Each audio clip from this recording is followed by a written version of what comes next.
So I've known David my entire life. Been blessed to go to church with him. Actually, I'm the same age, was in the same class as his oldest daughter, Sarah. He was actually a Sunday school teacher of mine, and so someone I've looked up to my entire life. As I've gotten older, I've been blessed to be influenced by him, both in business, but then also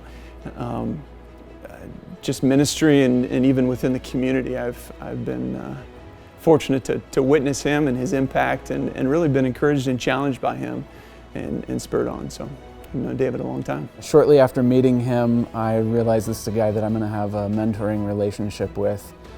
Just a few years earlier, I had founded Gala Ministries in Kenya, and when I heard about the work that he was doing with the food bank, was blown away by everything that was taking place here. And it wasn't but a few years later, 2013, that we co-founded the Midwest Food Bank's East African division. And so since then, we've been working together, taking all of the things that we've learned about food distribution here in the United States and applying that to a part of the world that desperately needs food.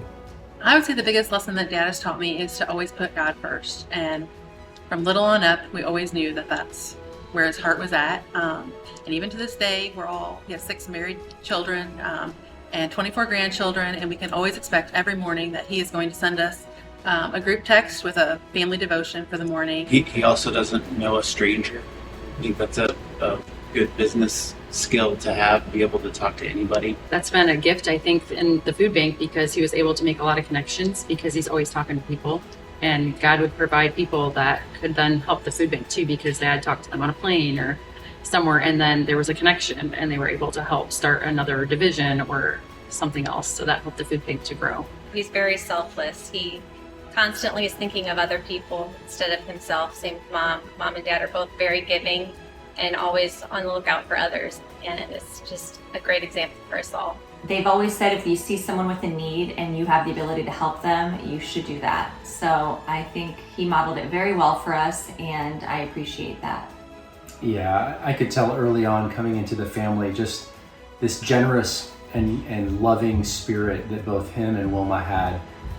They did model it so well for us as a family, whether it was buying someone a simple meal at a restaurant or helping in the community. Certainly as the food bank got started, that generous spirit just evaded and created such a culture at Midwest Food Bank that continues to this day. For me, it's probably his humility.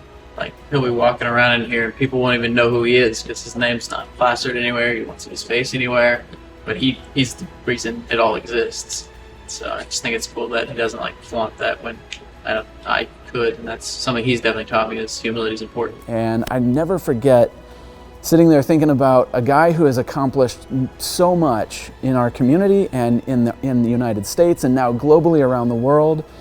And here this guy is sitting there saying that the most important thing is to remain humble. Don't ever touch the glory. He wanted to serve God no matter what. And he had no idea that this was going to be big or that he was going to go anywhere. And he didn't plan on it. He just trusted God.